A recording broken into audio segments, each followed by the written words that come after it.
everyone, and welcome to today's episode. We're going to be talking about Unexpected Danger by Penny Zeller. So, this one is a romantic suspense novel and it fits within the Christian fiction category. And it's also book two in Penny's Mountain Justice series. So, why did I want to read this one?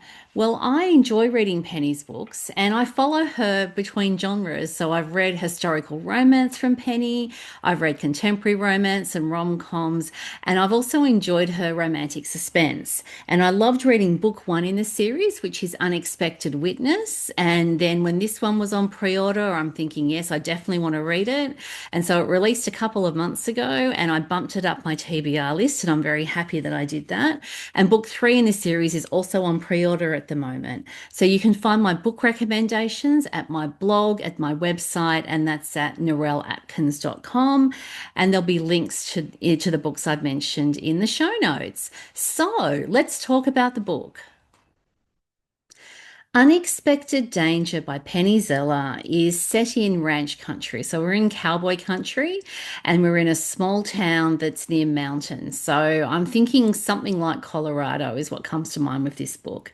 And it's romantic suspense, and I would describe it as being 50-50 or 60-40 in terms of the split between the romance and the suspense, because there's a complete romance story arc and a complete suspense story arc, although the romance story arc's a bit more subtle in some respects. So you might read it and think it is more suspense than romance, but it definitely ticks all the boxes for romance from my perspective in how the story plays out. So we have a number of romance and suspense tropes in this one. It's a second chances romance, and there is a lot of history between our main characters that goes back to childhood because they basically grew up together and went to high school and were friends for a long time, etc., etc. We also have a friends to more story arc. So just before the story starts, we're probably not going back that far in time. They started dating, and then he proposed marriage and she rejected him and didn't tell him why and left town. So there's a whole lot of stuff going on, and they're both in different locations at the start of the story as well. And we have unrequited love because our hero got rejected and has really not got over that. And I'll get into that in a minute in a bit more detail. And our leading lady is in danger pretty much from the get-go in the story, and she doesn't know why she's in danger and she doesn't know what's going on. So that kicks us off. And we have a stalker that is introduced pretty early in the story as well. And our hero is in law enforcement. He's the sheriff in the small town where he grew up. And the suspense plot is really a cat and mouse game in how it plays out. And our leading lady is in constant danger pretty much the whole way through the story for different reasons at different times. So, anyway, the first line in the story, which is straight into the action, which I love in romantic suspense, is this one. The noise jolted her from a sound sleep. So this introduces us to London. So she's in her late 20s. So she's living in a city which is approximately 300 miles or so from the hometown where she grew up. And she's working for a company that does debt collecting for doctors and clinics. So she's on the phone talking to people about why they haven't paid their bills and trying to work out payment plans and stop everything from escalating. So that's the job that she does for her day job. And she lives in an apartment at the start of the story in the city. So not in the center of the city, but in the outskirts. So it's a reasonably nice part of town. It's not a fancy apartment, but she's keeping her head above water and paying her bills and all those kind of things as well, and has friends and has kind of settled into city life. And she was woken in the middle of the night. This is where we are in the first chapter. And the noise is her phone with text messages coming in. And this is what introduces the stalker into the story. And I'm not going to say any more because I'm not giving away spoilers, but that's where we start at the beginning. So I'm going to introduce us to Brody. So he's our hero. He's in his late 20s. And as I mentioned earlier, he's in law enforcement. So he's the sheriff of the hometown where they both grew up. And that's called Pronghorn Falls.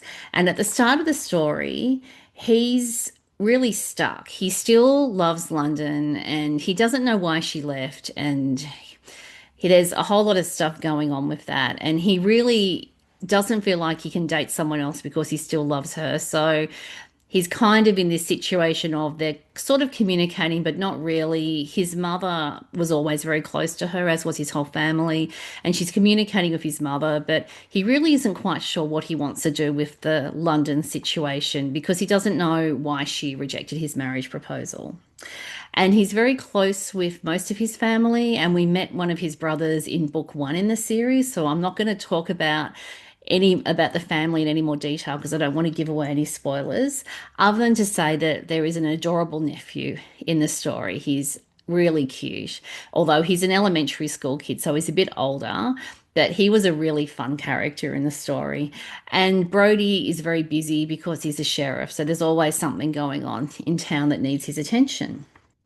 So, in the opening chapters with London, she's living and working in the city and she's really missing Brody and his family and her hometown.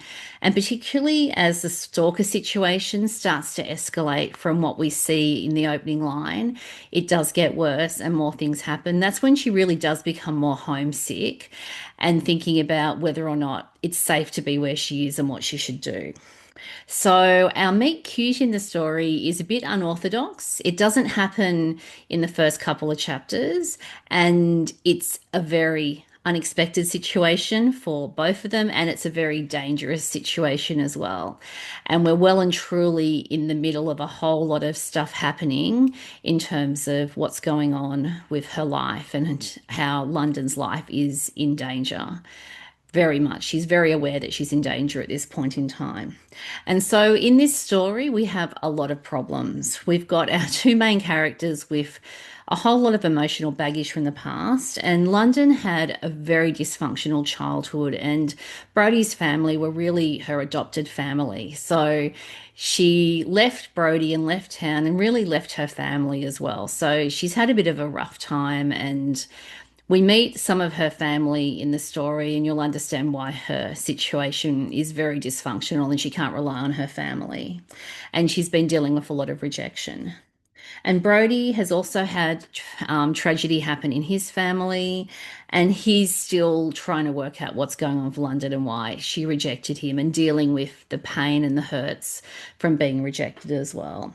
And so there's rejection fears that are an issue in the story, and there's also a bit of stubborn pride as well in terms of actually dealing with stuff, and that all comes down to dealing with the emotional baggage from the past. And we have unknown danger at the beginning of the story for London with this stalker who she doesn't know who it is and she doesn't understand why she's being targeted. It's a big mystery at the beginning of the story. And so the other problem we end up with is how do we keep London safe? And Brody being the protector hero, how is he able to make sure that she's okay? And how do they catch this unhinged maniac who's on the loose and causing a lot of grief and a lot of trouble and is very much a malignant personality as well and is not living in the real world. So that makes things a lot more complicated as well. And I absolutely love this story. It was so much fun. It was such a good read. I really loved how the romance arc played out and the friends to more and how that all worked and how they were able to overcome their issues. And I especially loved the suspense plot with the stalker and what was going on with the stalker and why that was happening and how it all played out. It was really well done. And there was so much danger, especially for London, as the story progresses, things get worse and they get worse and they get worse. And she just never quite knows what's going to happen and when it's going to happen. So the danger comes from unexpected places as well, as per the title of the book. And she's really on a healing journey in the story with a lot of stuff that's happened in the past. And I loved how Brody was the protector hero and how, despite London rejecting him, he still loved her and cared for her and protected her. And there was a lot of his characteristics and a lot about him that I really loved as a hero as well. And I really wanted these two to sort out the issues from the past and to get back together and reunite as well. So that Friends to More story arc was so fun. And I loved reconnecting with Brody's family from the first book in the series as well and seeing what was going on with them and the small town and the ranch setting. I just loved that being near the mountains. It was just really pretty and a lovely setting for a book. So, my favorite book quote from the story is this one. Even when her life was rife with trouble, even when things changed daily, Jesus remained steadfast.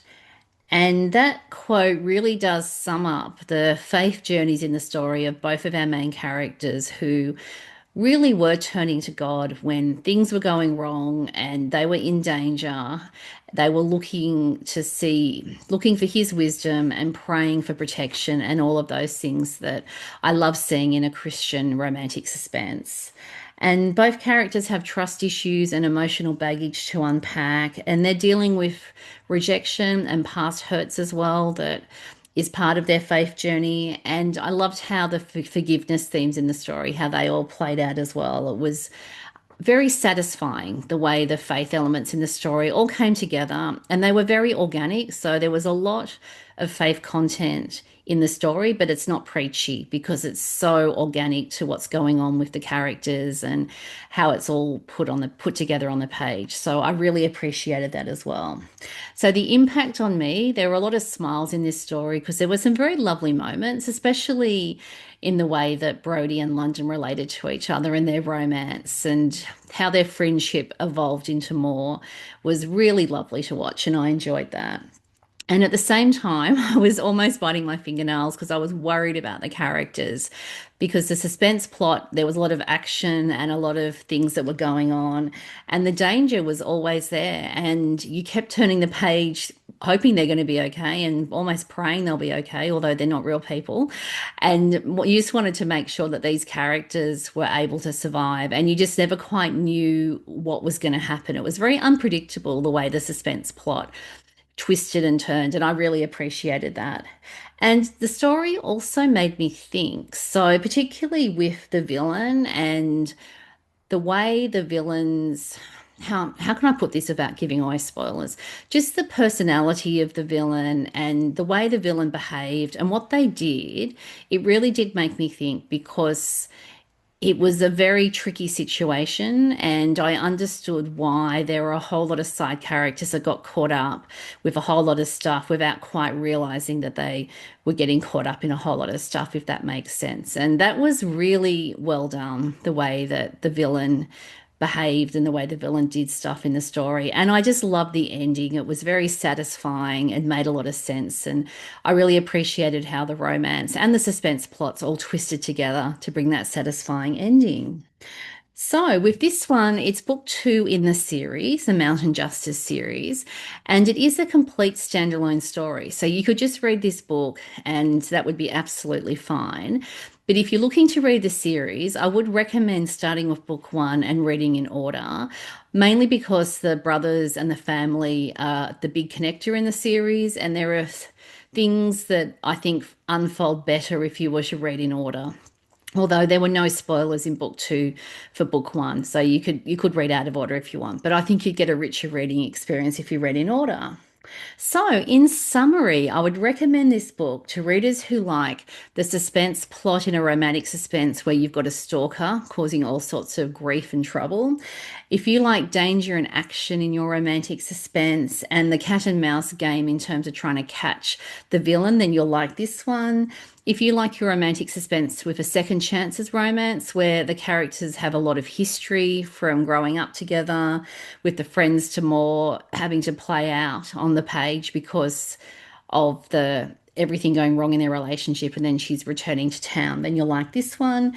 If you like a romantic suspense with a strong female lead who is resilient and tenacious and she doesn't give up, then you'll love London's character.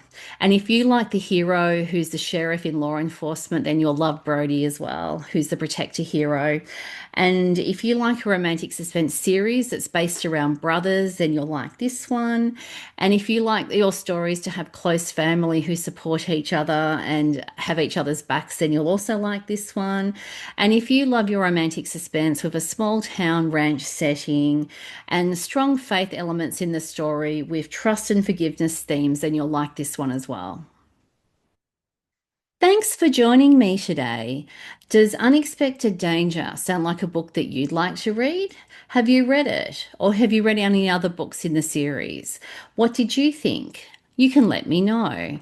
Now, if you're listening on the podcast, you can send me a text via a link in the show notes. If you're watching at YouTube, you can like the episode at YouTube and you can also leave a comment at YouTube. And you can also email me at my website via my contact form, and you'll find that at narelleatkins.com. And also, if you enjoyed this episode, please subscribe. And you can subscribe at your favorite podcasting app or subscribe at YouTube, and then you'll get a notification when the next episode drops. And also, if you did enjoy the episode, please share the link with a friend, especially a friend who likes reading romantic suspense novels, and also a friend who you think would like reading Penny Zeller's books. Thanks for tuning in, and see you next time.